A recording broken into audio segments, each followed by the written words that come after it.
My name is Teresa Langford. I am 67 years old. I have been a florist in a small coastal town in Maine for most of my life. Widowed for 12 years, I have built a life around my little shop, the scent of fresh blooms, and the quiet rhythm of the tides. Most of what I earned went into raising my 2 children, and I was proud of that. I believed that hard work, loyalty, and love would always be returned in kind. That belief ended on the night before my daughter's wedding. It was the rehearsal dinner. The room was warm with candlelight, the sound of laughter, and the clink of glasses. I was carrying a bouquet of lavender, freshly cut from my garden that morning. Lavender was always Melissa's favorite. When she was a little girl, she would slip sprigs into her backpack just to carry the scent with her. I wanted her to have this bouquet on her wedding day, a small piece of home in the middle of all the extravagance. I stepped toward the table where she and Ethan, her groom, were sitting. Before I could reach them, Ethan stood, blocking my path. His face was calm, but his voice cut through the chatter like a blade. "Teresa, you're uninvited. You don't belong here." It was not loud at first, but every conversation stopped. The laughter died. You could hear the hum of the air conditioner and the faint clink of silverware being set down. Melissa looked down at her plate, her hands folded tightly in her lap. She did not speak. She did not even meet my eyes. I stood there, lavender trembling in my hand. Inside my purse, next to my reading glasses and a packet of mints, was a cashier's check for $48,000. That check represented the entire wedding: venue, catering, the band, the flowers, the photographer, every detail that Melissa and Ethan had chosen. Every invoice bore my name.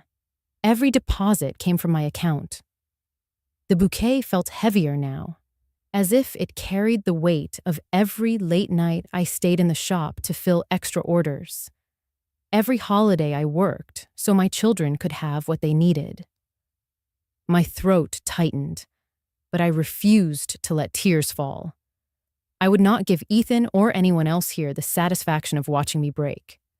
He stood there, tall and rigid, his jaw set. "You don't belong here," he repeated, louder this time, so there could be no doubt in the minds of the 50 or so guests watching. A ripple of whispers moved through the crowd. Some guests glanced at each other. Others quickly looked away, pretending they had not seen.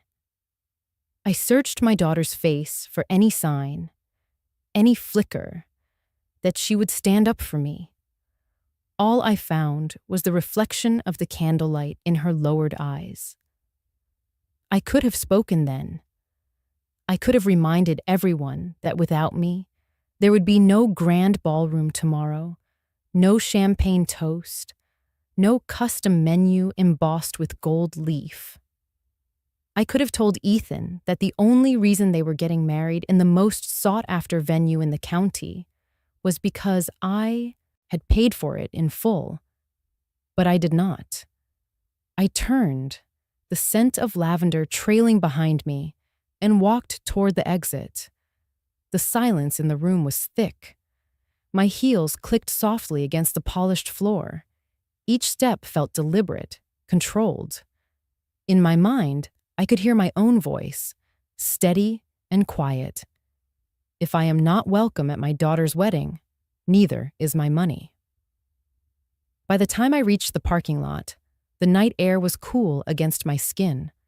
I sat in my car, set the bouquet gently on the passenger seat, and closed my eyes.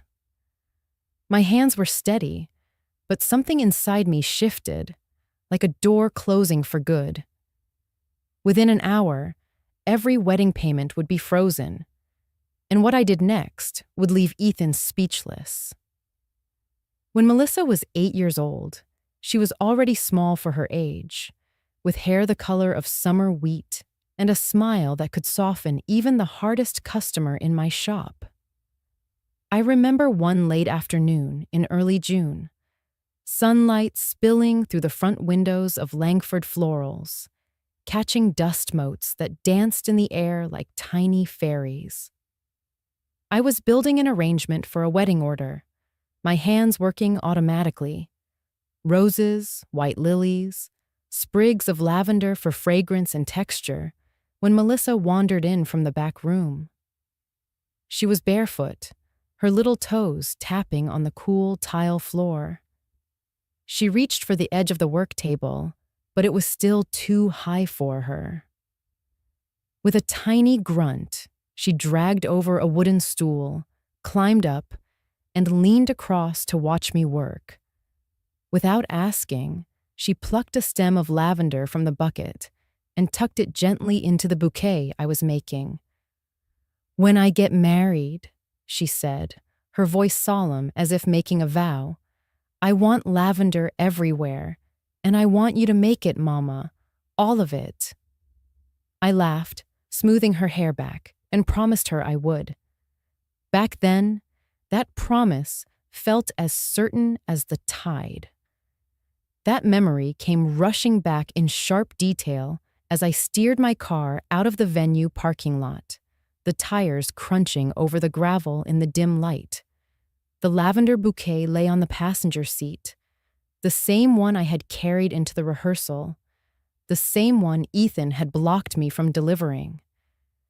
Its scent filled the small cabin of my car, sweet but also sharp, almost bitter now.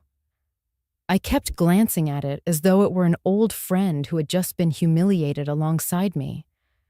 The blooms were perfect, each tiny purple bud still intact, yet they suddenly felt like a relic from another life. A life where my daughter's word meant something, where she would have met my eyes in that moment and told her groom he was out of line.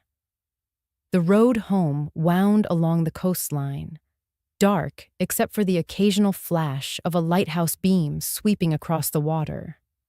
I rolled the window down halfway, letting the salt air mix with the lavender inside. My chest ached.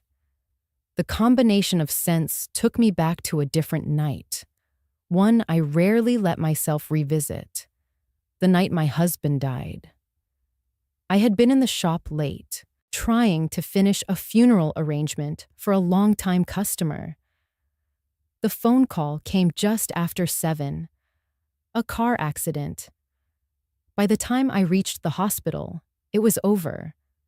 That night, after everyone left and the silence of the house threatened to swallow me whole, there had been a knock at the door. It was Gloria, my sister-in-law. She was still in her nurse's scrubs, her hair pulled back messily. She didn't say much, just held up a still warm apple pie in both hands and said, "You need to eat." I had stood there in the doorway, numb, the smell of cinnamon and butter wafting between us. She guided me to the kitchen table, cut me a slice, and poured me a cup of tea.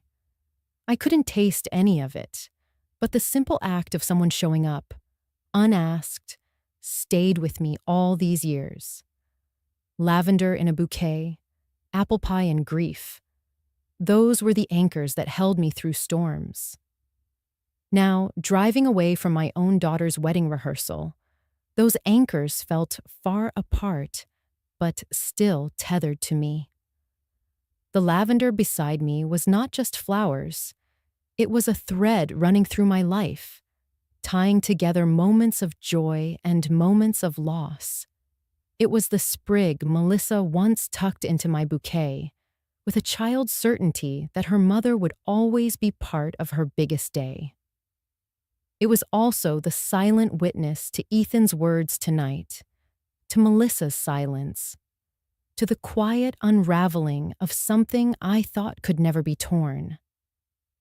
I tightened my grip on the steering wheel, the leather cool under my palms. The bouquet shifted slightly on the seat with the curve of the road, and the scent seemed to grow stronger, filling every breath I took.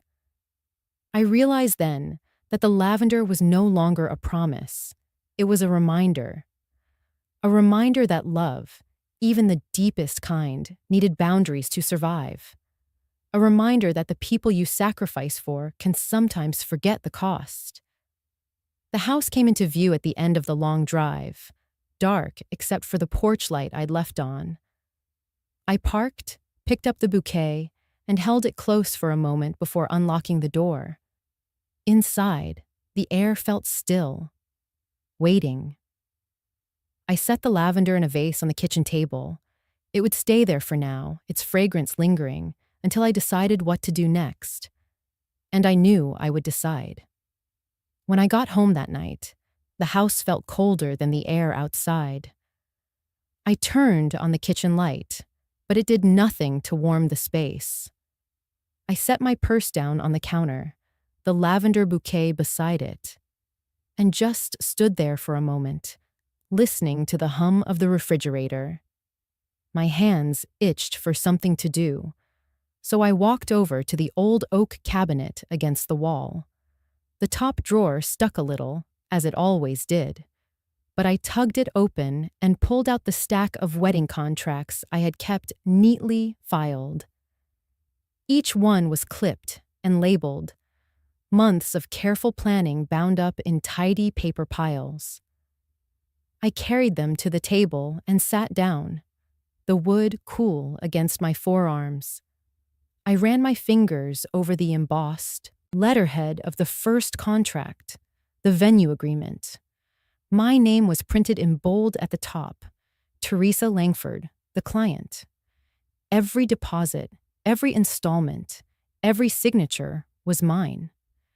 I had thought it would feel satisfying to see it all in one place, but now it only felt heavy, like a weight pressing down on my chest.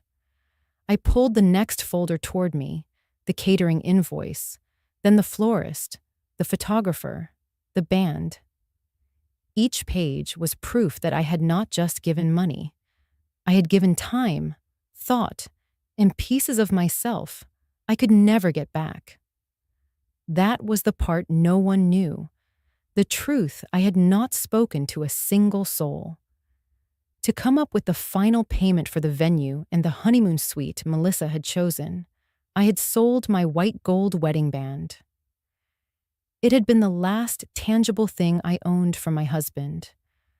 I hadn't worn it every day in years, but I kept it in a small velvet box in my bedroom, tucked away like a secret.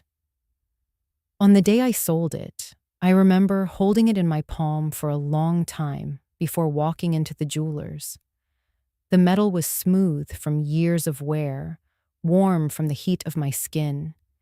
It had been a symbol of vows that ended too soon, but it was still mine. Giving it up had felt like closing a door I never wanted to close. I told myself it was worth it, that I was trading it for something new, for Melissa's happiness. I reached into my pocket and pulled out the ring I still had. The rose gold band my husband had given me on our 15th anniversary. It was simple, with a single delicate engraving of a flower on the inside. I had kept it as my one remaining token, a reminder of the years that had been good. I turned it between my fingers, feeling the slight ridge of the engraving, the way the metal caught the light from the overhead lamp. My breath slowed. I laid the rose gold ring on the center of the top contract, the one for the venue. The contrast of the warm metal against the stark white paper made it stand out, almost like a seal.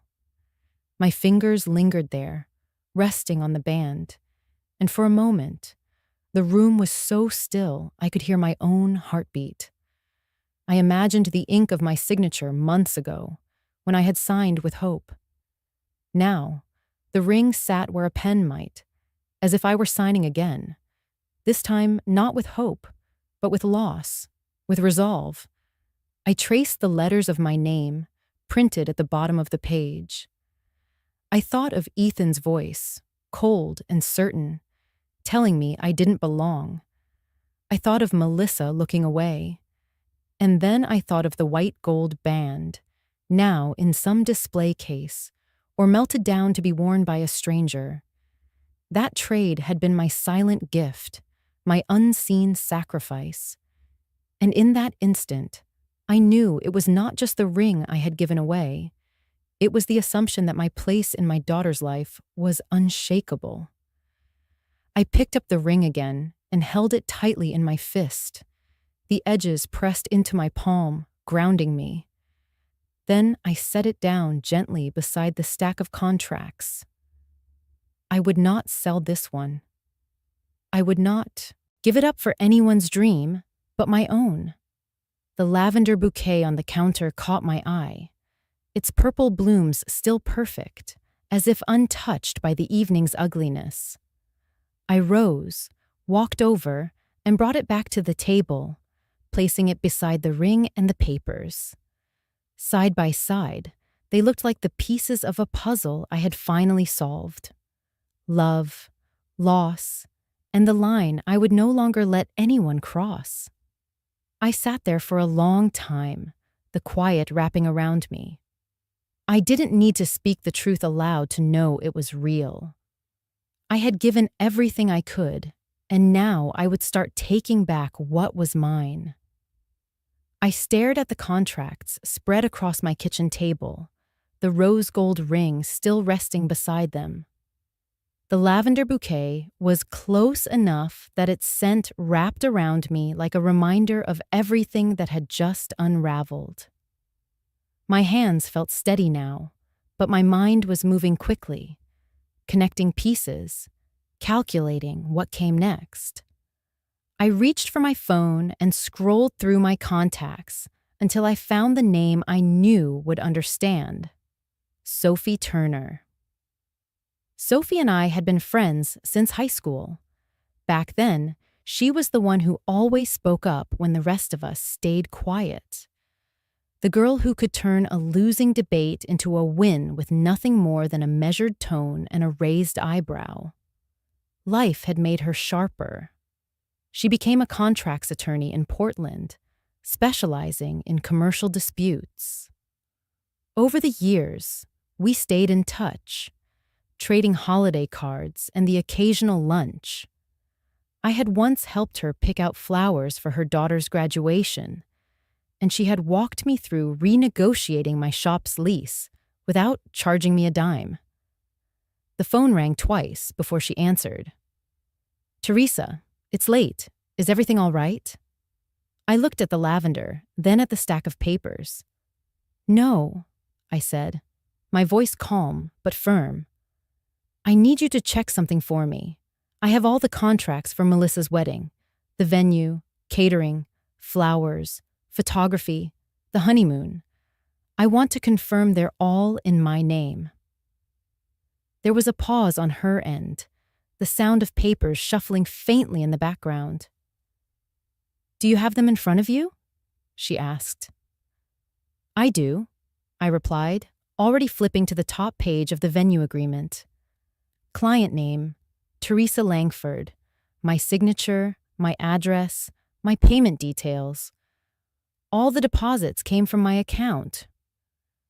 "Read me the others," she said, her voice shifting into the crisp, precise tone I remembered from the one time I'd sat in on her court appearance. I listed them off one by one. Each time, Sophie confirmed what I already knew.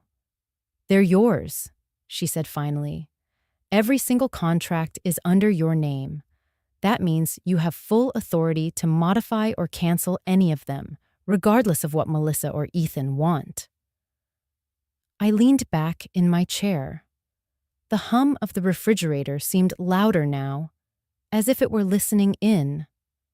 "So if I decide to cancel everything—" "Then it's canceled," Sophie interrupted. "No one can override you. They could try to rebook, but without your signature and payment, it's unlikely. And if any vendor tried to hold you to it beyond the cancellation clauses, we could fight it." I nodded to myself, even though she couldn't see me. Good. She hesitated, as if weighing her next words.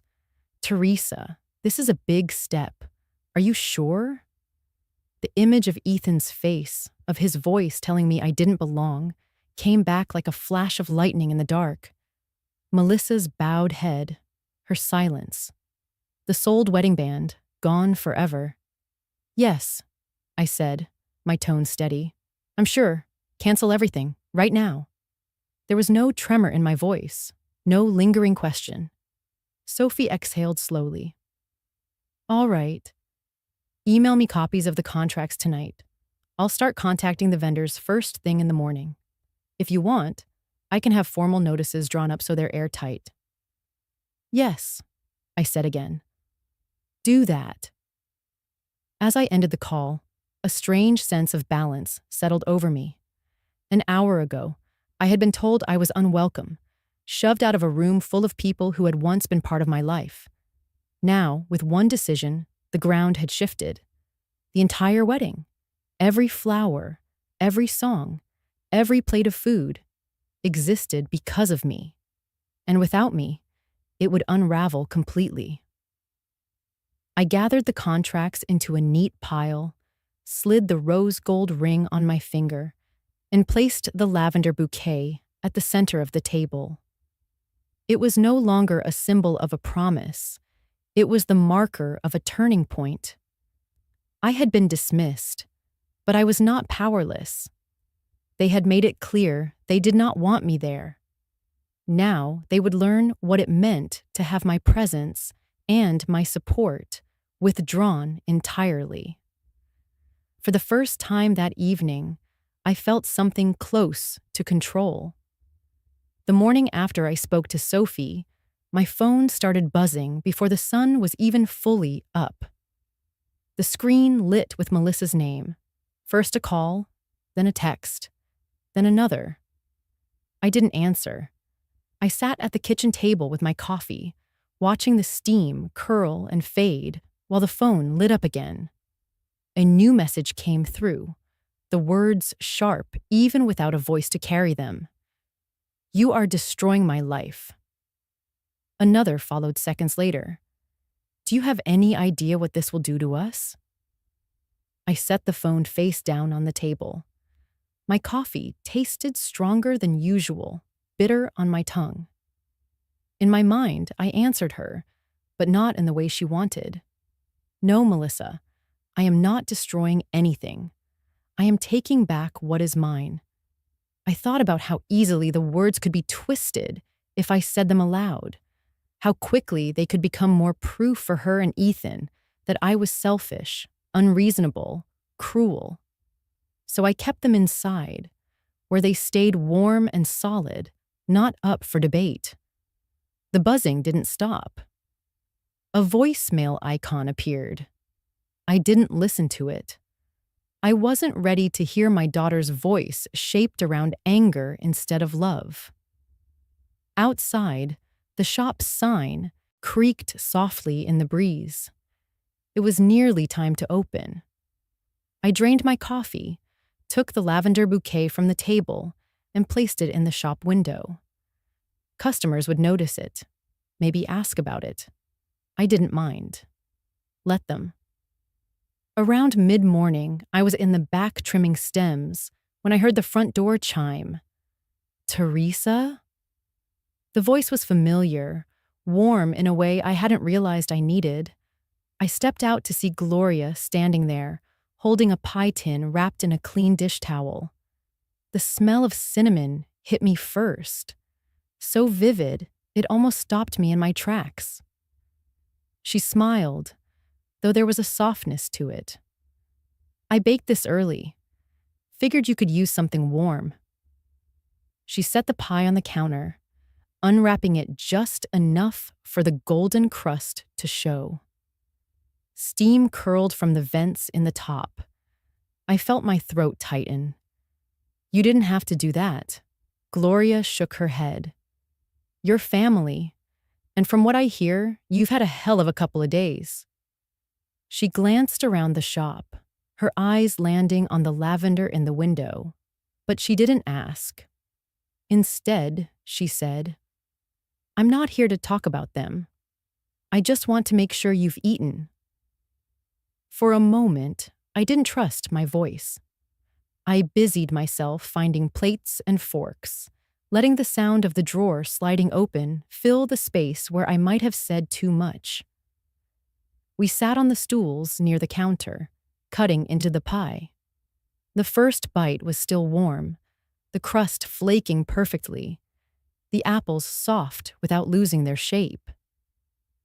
"You're not wrong, you know," Gloria said after a few quiet moments. "Whatever they're saying, whatever they're telling people, you're not wrong. You did more than enough, more than anyone could expect."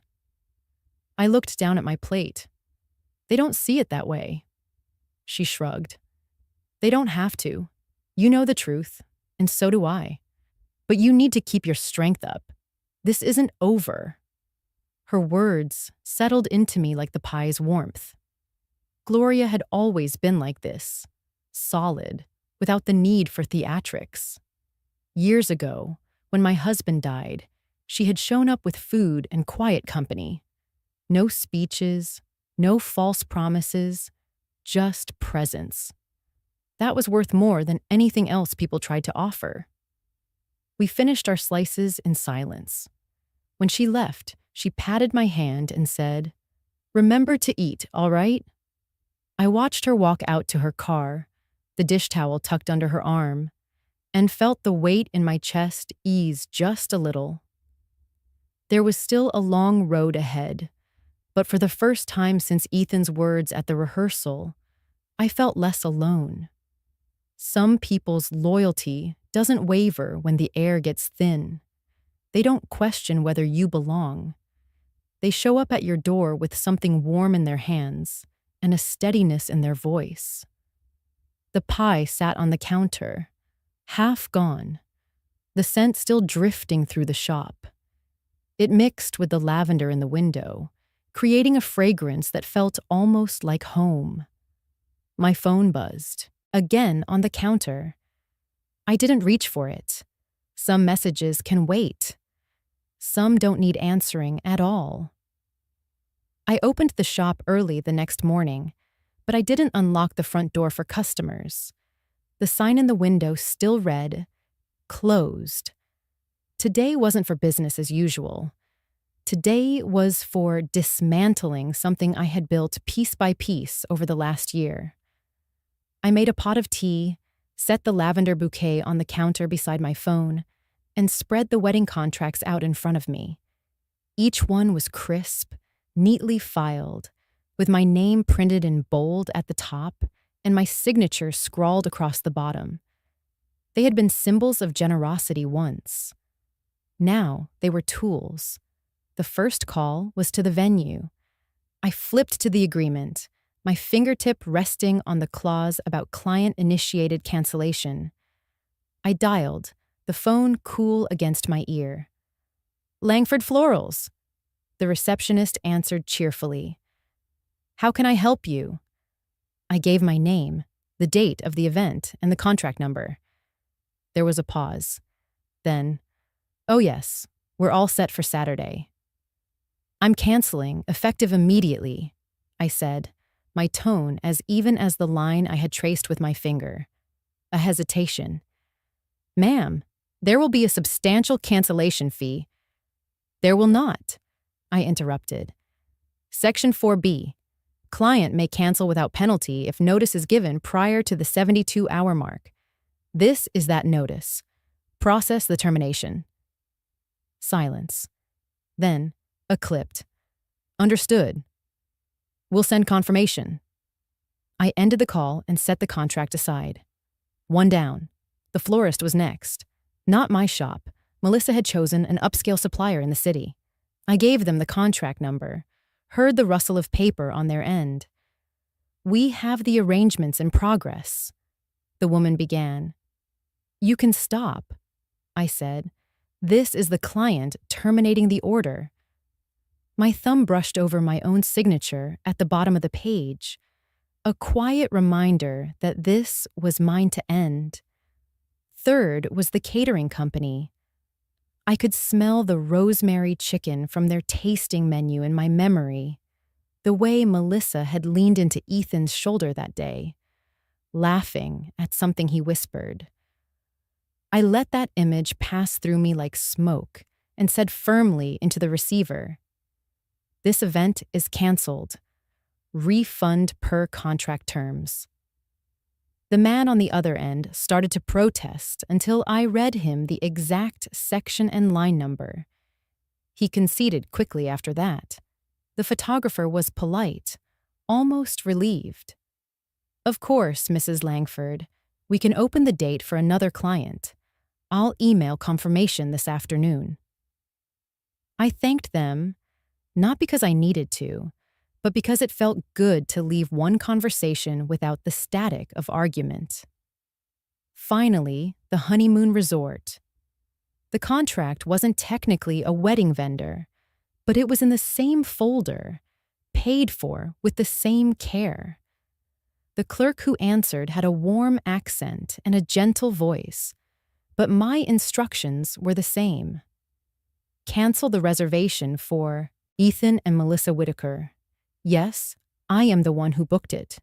Yes, I am the card holder. Each call ended the same way. Confirmation, documentation, my name attached to both the creation and the dismantling of this entire event. With every termination, I imagined a camera pulling in tight on the signature at the bottom of each page, the ink a little darker where my pen had pressed harder. Those strokes had once been for love, for a gift freely given. Now they were for reclamation. By the time I set the last contract aside, my tea had gone cold. I wrapped my hands around the mug anyway, feeling the ceramic's smooth weight. The shop was quiet except for the ticking of the wall clock. Outside, the world went on, cars passing, gulls calling. But inside, something fundamental had shifted. It wasn't satisfaction, not exactly. I wasn't celebrating a win. It was more like standing on solid ground after months of slow sinking. There was no rush of adrenaline, no need to raise my voice. Just the steady, grounded certainty that I had acted within my rights, that I had drawn a line and stepped firmly to my side of it. The lavender beside me gave off a faint sweetness, filling the air.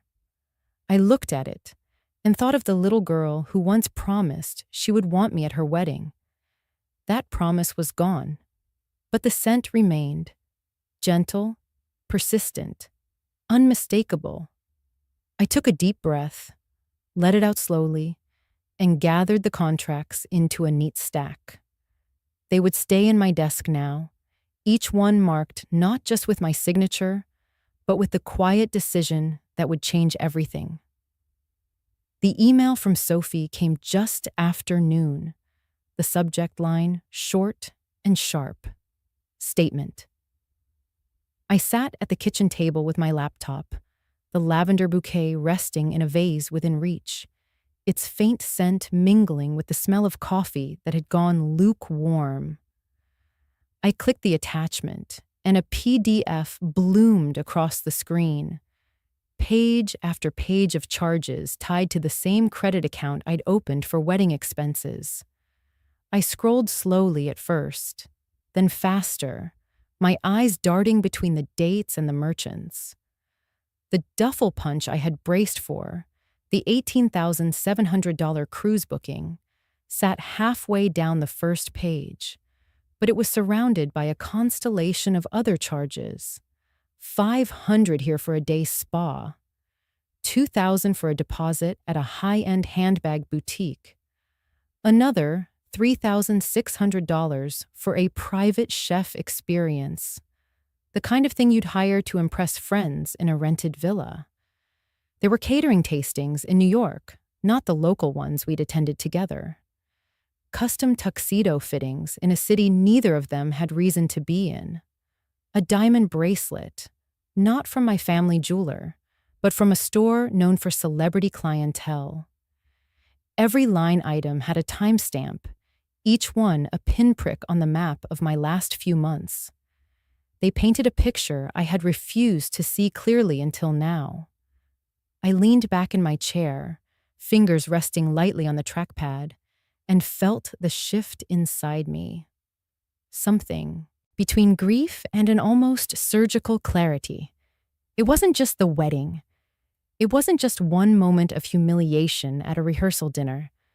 This was months, maybe years, of seeing me as a resource, not a mother, not a woman, not a person whose labor and history meant something beyond the next transfer of funds.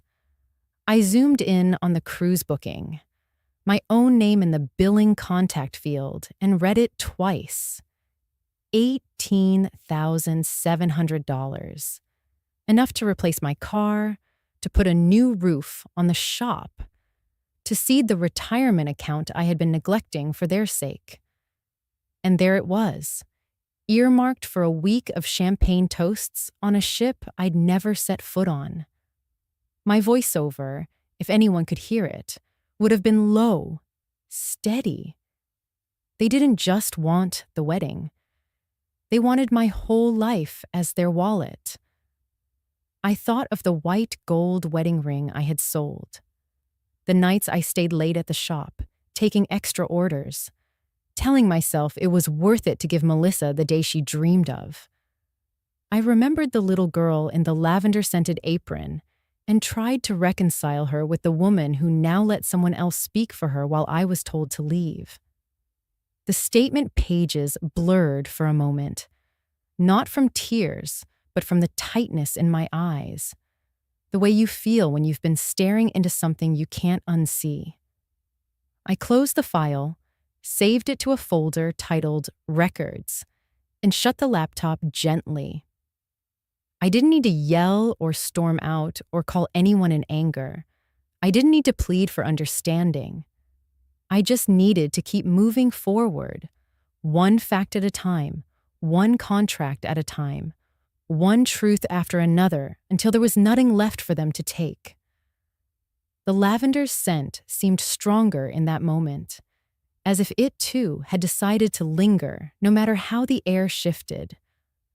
I sat still for a long time, the silence of the kitchen wrapping around me like a wall.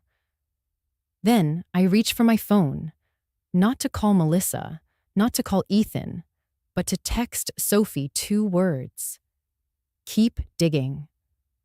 The phone rang late in the afternoon, the kind of hour when the light starts to bend, sliding in sideways through the blinds over my kitchen sink. I saw Melissa's name on the screen and felt the small tightening in my chest, the same one I'd been carrying since the rehearsal dinner. I let it ring twice before I swiped to answer, my voice steady, neutral. Her voice came in fast, like she'd been rehearsing. Mom, please, you have to stop this. Do you know what this is doing to us? To me? People are calling, asking questions. The vendors are saying payments are frozen. Do you want me humiliated in front of everyone I know? Her breath hitched, the sound thin and brittle. I didn't answer right away. The silence stretched between us, a long, deliberate space. I could hear her breathing, waiting, maybe thinking the call had dropped. But I was still there, just letting the weight of her words settle without rushing to catch them.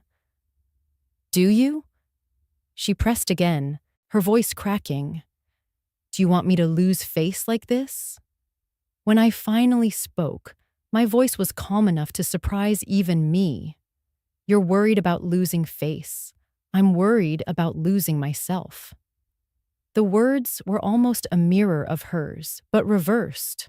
An old truth turned back toward her like a reflection in glass.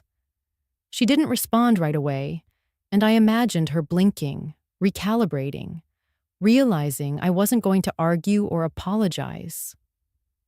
Somewhere in the background, I heard the faint murmur of Ethan's voice, low but urgent. as if he were feeding her lines. "Mom, this isn't just about me," she tried again, softer now. "Think about the guests. Think about how this will look. You raised me to keep my word. You can't back out now. Please." I leaned against the counter, fingers brushing the rim of the lavender vase, and pictured the statement Sophie had sent me. The cruise booking, the handbags, the private chef, all of it lined up like a ledger of choices they'd made without a second thought for who was paying. "I kept my word," I said evenly. "I agreed to help with a wedding, not with a lifestyle I can't respect." Her breath caught again, this time sharper, closer to anger than sorrow. "So, you're doing this to punish me?" "No," I said, shaking my head even though she couldn't see it. "I'm doing this to protect me." The silence on her end was different now, not waiting, but weighing. I could almost feel her trying to decide whether to push or hang up. Finally, she said, "You've changed." I let that sit for a moment before answering. "Maybe I have, or maybe I just stopped pretending." I could hear the faint click of her jaw, the kind she always made when she was biting back words. Then the line went quiet, except for the background hum of whatever room she was in. "Melissa," I said softly, not to soften the blow, but to mark the end. "I'm not going to argue with you. My decision is final." Her inhale was sharp, but she didn't speak again. A second later, the call ended without a goodbye. I stood there for a while, the phone still in my hand, the kitchen quiet, except for the faint hum of the refrigerator. The lavender's scent reached me again, grounding me in something steady, something that hadn't betrayed me. I set the phone down, poured myself a glass of water, and took a slow sip. No one had won that call. But I hadn't lost, either. And in this moment, that was enough. By Saturday morning, my phone was already lighting up before I'd even finished my coffee. A message from Sophie was at the top. "You've seen Ethan's post?" I hadn't, but it took only a few taps to find it. His profile picture, all smiles and a pressed white shirt, sat above a single line that read, "Family doesn't always support true love." No names, no specifics, just enough to cast a shadow without pointing a finger. The comments were already dozens deep, filled with little heart, emojis, affirmations, and thinly veiled jabs at whoever the supposed villain was. I scrolled slowly, my thumb steady, my pulse not so much. An hour later, Melissa went live on Instagram. The alert popped up, uninvited, and I almost ignored it. But something in me, maybe the part that had stopped trusting her words in private, needed to see what she was willing to say in public. Her face filled the screen, blotchy from crying, hair loose around her shoulders. I never thought my own mom would do this to me," she said, voice quivering in a way I recognized from childhood tantrums and high school breakups. "We were supposed to be planning the happiest day of my life. And now I don't even know if I'll have a wedding." The comments scrolled by too fast to read them all. A few friends typed strings of "love you" and "stay strong." Others asked what happened, why I would ruin her big day. She didn't answer those directly, only dabbed her eyes with a tissue and sighed. "This isn't about money," she added, looking straight into the camera. "It's about control, and I wish she could be happy for me." The stream cut off a few minutes later, leaving behind a replay that would be shared and screen recorded before lunch. I didn't comment. I didn't call. Instead, I opened the Notes app on my phone and started a new folder titled Evidence. I screenshotted Ethan's post, Melissa's live stream, every comment that cast me as the villain. I saved each image with the date and time. Next, I went into my email and printed digital receipts from the florist, the caterer, the photographer, each one with my name on the payment line. I slid them into a manila folder, alongside the contracts Sophie had already reviewed. By the end of the day, the folder was thick enough to make a satisfying thud when I set it on the kitchen counter. I poured myself another cup of coffee and looked at it for a long time. The internet had chosen its side for now, and it wasn't mine. That was fine. People could talk. They could speculate, assume, and spread whatever version of the story they liked. But stories change when the truth is laid bare. And when the time came, I intended to have every piece of mine ready. When Melissa was 17, I was working 3 jobs. Mornings started at the diner, pouring coffee for men who tipped in crumpled singles. Afternoons were spent at the florist, arranging bouquets for other people's celebrations. And nights, I cleaned offices long after their lights went out. It wasn't because we couldn't make rent, we managed that. It was because Melissa had a chance at a scholarship that required proof of extraordinary effort, and I intended to give her every possible edge. She wanted to study abroad in France. I still remember the way her eyes lit up when the pamphlet arrived in the mail. All glossy photos of Paris streets and ivy-covered universities. Tuition would be partially covered if she got the scholarship, but travel, housing, and living expenses were on us, on me. I told her not to worry. I'd make it happen. And I did. Every tip, every overtime shift, every tired morning when my back ached and my hands smelled faintly of bleach. It all funneled into her dream. One spring evening, I came home from the florist with my hands full of lavender. It was on sale because the stalks were short and the buds a little faded. But Melissa didn't see imperfections. She saw beauty. She snipped the stems at an angle, humming while she tucked them into the bouquet I was making for a wedding order. I watched her, thinking about the life she might have.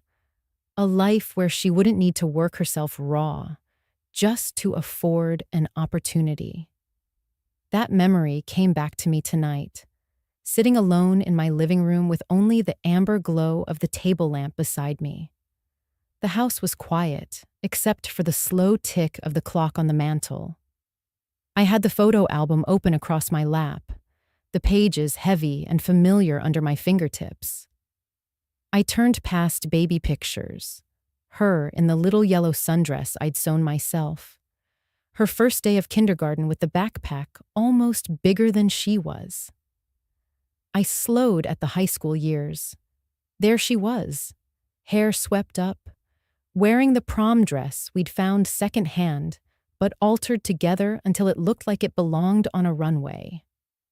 In her arms was a bouquet of lavender I'd made for her that afternoon, tucked with pale roses and tied in a satin ribbon. My finger lingered on that image, tracing the curve of her smile, the way she leaned toward the camera as if she could step out of it and into the room. Back then, I thought that smile meant gratitude, love, and trust. I thought it meant she saw me, not just as the provider, not just as the safety net, but as her anchor. Now, in the silence of this living room, I wasn't sure what it meant anymore. The lavender in that picture was just like the one I'd carried to the rehearsal dinner. Same scent, same color, same intention. To honor her, to stand beside her in a moment that mattered. And both times, I'd believed we were bound by something unshakable. I closed the album slowly, holding it against my chest for a moment before setting it on the coffee table. The light from the lamp fell across the cover, catching the embossed gold lettering of our family name. It struck me that in some ways, I was still that woman from years ago, working quietly in the background, making sacrifices no one asked about, expecting nothing in return but a place in my daughter's life. The only difference was that now, I understood how quickly that place could be taken away. I leaned back in the armchair, breathing in the faint, lingering trace of lavender from the bouquet still in the kitchen. Memory and reality overlapped, a bittersweet echo of who we had been and who we were now. And for the first time since Ethan's words at the rehearsal dinner, I felt something shift, not in anger, but in clarity. Some bonds are kept alive by one person's work, and sometimes, when you stop tending them, you realize they were only rooted on your side. By the third day after the rehearsal dinner, my phone had turned into a siege weapon. It didn't ring just once or twice. It rang in waves, each call another volley from the people who thought they knew what was best for me. First was Aunt Linda. She didn't even say hello. "Teresa, you need to fix this," she said, her voice sharp, with the kind of certainty only someone outside the blast zone could have. "You're the mother. You have to be the bigger person. Weddings are about love, not grudges." I told her I was fine, but she barreled on, tossing phrases at me like they were moral obligations. Be the adult, keep the peace, think of the guests. The call ended with her sighing into the receiver. "Don't let your daughter hate you for the rest of her life." It didn't stop there. My cousin Ray called next, lowering his voice into that conspiratorial tone people use when they're about to betray your trust. "Look," he said, "family's messy. But it's still family. Don't make this something she can never forgive. Do the right thing, Teresa." By midday, I'd heard the same refrain from 3 more relatives. All of them repeated variations of the same script. Weddings are once in a lifetime. You don't get to rewrite the ending. Sacrifice yourself for harmony. None of them asked me what Ethan had said to me in front of a room full of people. None of them cared to know the sting of being told I didn't belong at my own daughter's wedding. After the last call, I sat at the kitchen table staring at my phone like it was an enemy I couldn't put down. The lavender bouquet was still in the corner, wilting slightly, its scent now sharper, almost bitter. I pressed my palms together and tried to steady my breathing. That's when the question rose up, the one I'd been pushing to the edges of my mind since the first ring of the phone. Was I committing a kind of sin by cutting my own daughter out of my life? It was an ugly question. The kind that doesn't just knock, it kicks the door open and sits down in the middle of the room. I thought about all the years people had told me a mother's love was supposed to be unconditional. I thought about every time I'd bitten my tongue to keep the peace, every sacrifice I'd made without announcing it. Was this the moment I'd break that sacred rule? But then another thought pushed in, quieter but sharper. If love means erasing yourself, is it still love? Or just servitude with a softer name? I imagined the version of me they wanted. Smiling, forgiving, writing more checks, swallowing the insult like it never happened. I could play that part. I'd played it for years. But the cost had always come out of my own skin, my own sleep, my own dignity. In the stillness of the kitchen, I felt the weight of that cost. It was more than money. It was the slow erasure of the woman I used to be. I thought about the night Ethan's words burned through the air, about Melissa looking down instead of speaking up. I thought about how fast they'd spent my money, how easily they'd counted on my silence. The phone lit up again. Uncle Steve this time. I didn't answer. I let it ring until it stopped.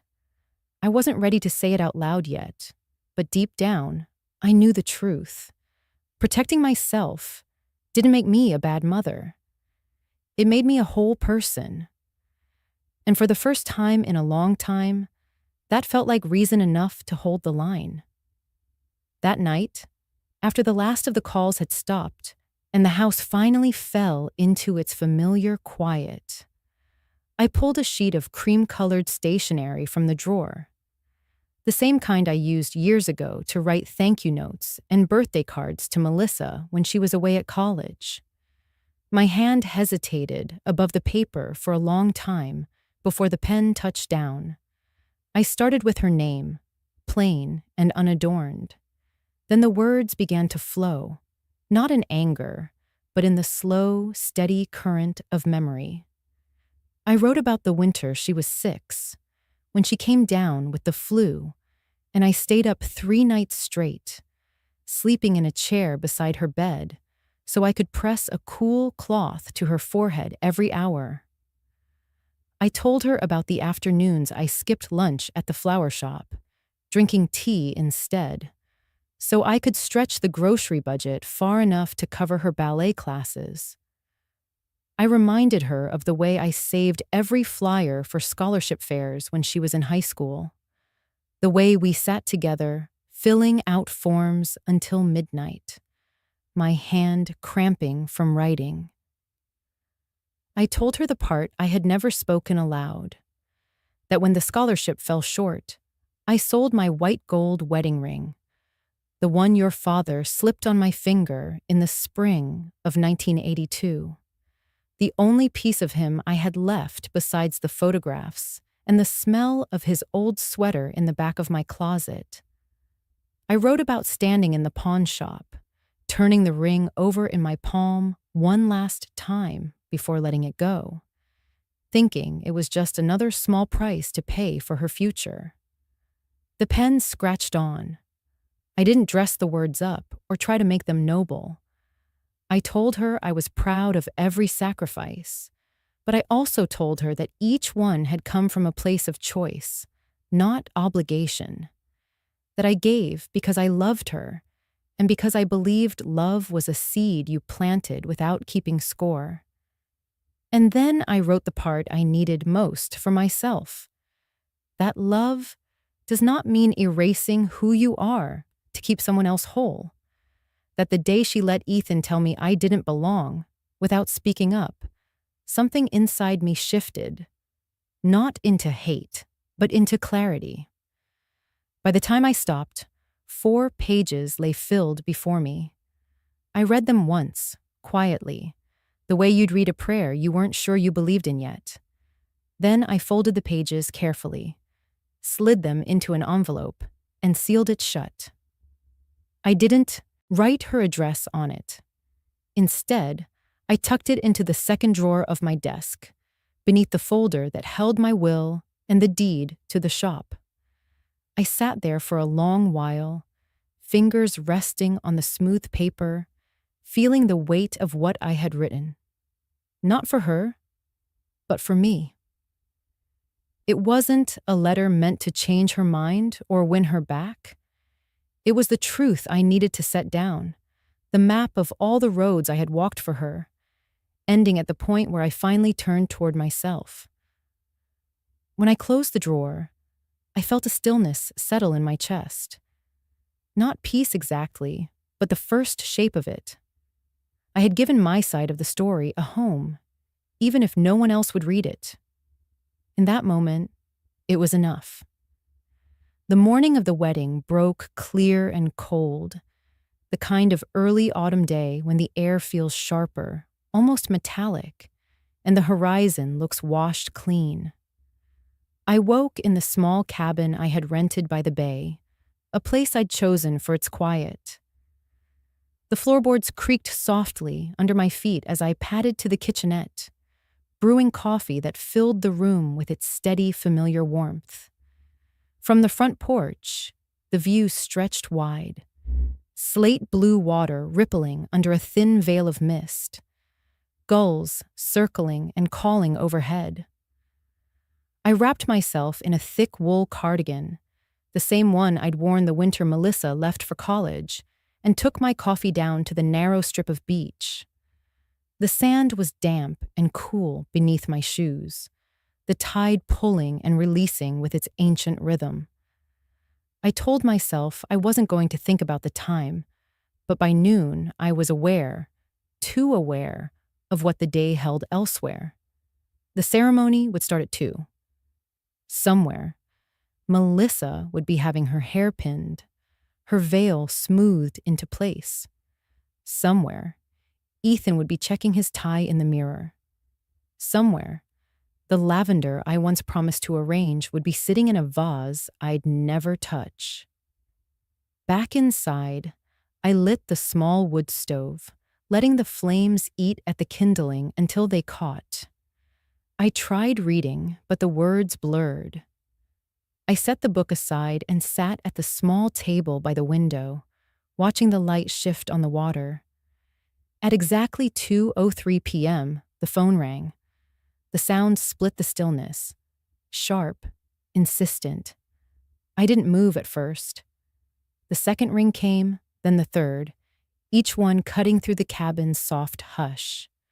I could have reached for it. I could have let my voice spill across the line, asking how she looked, wishing her well.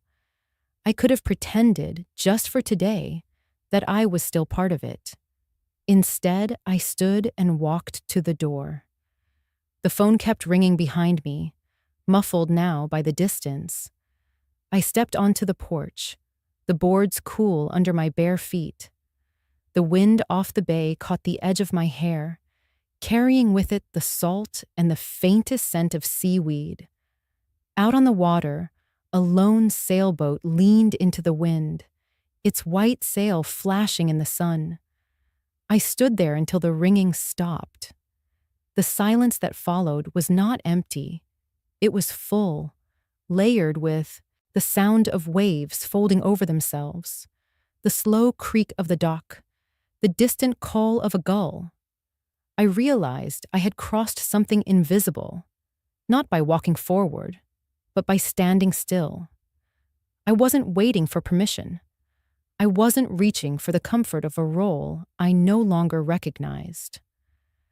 I let the call go unanswered, and in doing so, I refused to step back into the space where my worth depended on being needed without being respected. The tide had turned by the time I went back inside, the water pulling farther out, revealing strips of wet sand and glistening rock. I made another cup of coffee, sat by the window, and let the steam rise into the quiet. Somewhere, music was playing. Somewhere, vows were being spoken. But here, in this small cabin by the bay, I had chosen my own threshold, and I had chosen not to cross it. The week after the wedding, that wasn't unfolded like a film reel I hadn't planned to watch, but couldn't help noticing in the periphery. My phone stayed on silent, but the screen lit up with the kind of news that didn't need words. First came the post from the venue, a sunlit shot of their ballroom, captioned simply, "Now available for fall bookings." The date was supposed to be theirs. The room was supposed to be filled with the scent of lavender, with glasses clinking and cameras flashing. Instead, it was just another open Saturday on their calendar. I didn't smile exactly, but something in my chest settled. Then the florist uploaded a story, an arrangement of deep burgundy dahlias, tagged with a last-minute booking discount. The caption read, "Had a cancellation, happy to create something new." I recognized the stems that should have been Melissa's bouquet, though in the photo, they belonged to someone else entirely. One by one, the traces of that day unraveled in public view. The caterer posted a video of their team serving a charity fundraiser instead of a wedding dinner. The photographer's feed showed an elopement on a mountaintop, light pouring through the clouds. Even the honeymoon resort posted a beach sunset with the caption, "Available this week. Message us for special rates." I didn't comment. I didn't like or share. But I took screenshots of each one, tucking them into a folder I named Ledger. Not out of spite, but for the quiet kind of record keeping that told the truth without needing to shout. Doubts began to surface in places I hadn't expected. On a mutual acquaintance's post, someone who had once been quick to defend Melissa, a comment appeared.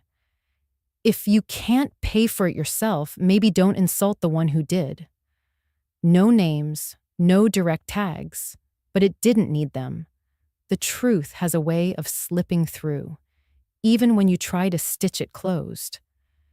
I sat at my kitchen table, the afternoon light slanting across the wood, scrolling through these small ripples. There was no triumph in it. Not the kind people expect when you think of revenge. It was quieter, slower, like a tide pulling back to reveal what's always been beneath. Somewhere out there, Melissa and Ethan were dealing with the fallout. Maybe they were explaining to guests why the day had changed. Maybe they were spinning another story to make themselves look like the wronged ones. It didn't matter. My hands were clean, my contracts voided, my obligations met and ended. I closed the folder on my phone and set it aside. On the counter, a single sprig of dried lavender leaned in a jar by the window. Its color faded, but its scent still sharp. I breathed it in and let the quiet fill the room, knowing I didn't need anyone else to confirm what I already knew. I had done the right thing. And sometimes, that's the only victory you need. The shop was quiet that morning, the kind of quiet that feels like a held breath. I unlocked the front door, switched on the lights, and was met with the soft hum of the cooler. Buckets of blooms lined the wall, but my eyes went straight to the bundle of fresh lavender I had ordered for myself. Not for a wedding, not for anyone else's table, just for me. I trimmed the stems the way my hands remembered, angled cuts under cool, running water, then gathered them into a simple glass vase. The scent rose up, clean and sharp, and for a moment I was back in that tiny flower shop years ago, when Melissa was 8 and standing on her tiptoes to tuck a sprig into a bouquet I'd made. She had grinned at me like she was adding magic. The bell over the door jingled, and Gloria walked in carrying a brown paper bag. "Morning," she said, smiling as her eyes fell on the lavender in my hands. "You look like yourself again, like the woman I met 10 years ago before all the storms." I laughed softly, setting the vase on the counter. Maybe I am. Or maybe I finally stopped standing in the rain without an umbrella. She handed me the bag. Inside was a still warm loaf of bread. Breakfast. And before you ask, no, it's not pie at this hour. Even I have rules. We moved to the small table by the front window. I poured hot water over mint leaves, letting the steam curl into the air. On the sill sat the dried lavender from the rehearsal, its stems brittle, its purple muted to gray. Beside it now was the fresh bouquet, full of color and scent. The two arrangements stood together, past and present sharing the same space. Loss and renewal, side by side. I held my cup between my palms, letting the warmth sink in. There was no ache in my chest today. No need to defend myself, just the quiet knowledge that I had chosen peace over chaos and dignity over a place at the wrong table. In my mind, I heard the words I would never say out loud to Melissa. Peace doesn't come from holding on to everyone. It comes when you finally understand who is worth inviting to stay. I took a slow sip, watching the early sunlight spill across the counter, catching on the glass vase, making the lavender glow. And for the first time in a long while, I felt full. Before we say goodbye, I'd love to know, where are you watching from? Is it a quiet morning with a warm cup of coffee? Or a late night where stories like this keep you company? Let me know in the comments. I read everyone with gratitude. And if this story touched your heart, please consider subscribing to the channel. Not just to hear more stories like this, but to be part of a community that still believes in kindness, healing, and second chances. Thank you for spending your time with us today. Wherever you are, I hope you carry this story with you, and remember, sometimes the miracle doesn't knock on your door. It waits quietly until you're ready to open your heart. Take care, and I'll see you in the next story.